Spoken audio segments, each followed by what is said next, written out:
enquanto seu discurso tá pronto na internet.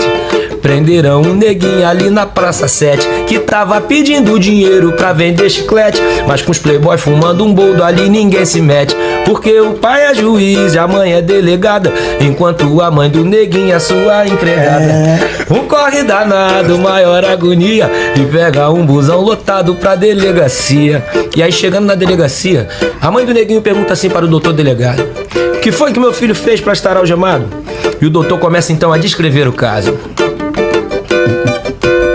É que ele é preto demais, corre demais, fala demais, sorri demais, tá estudando demais, comprando demais, viajando demais, e assim não dá mais. Mas ele joga demais, dança demais, canta demais, é bonito demais, tá se unindo demais, planejando demais, assim ele vai passar o meu filho pra trás. É que eu sou preto demais, preto demais.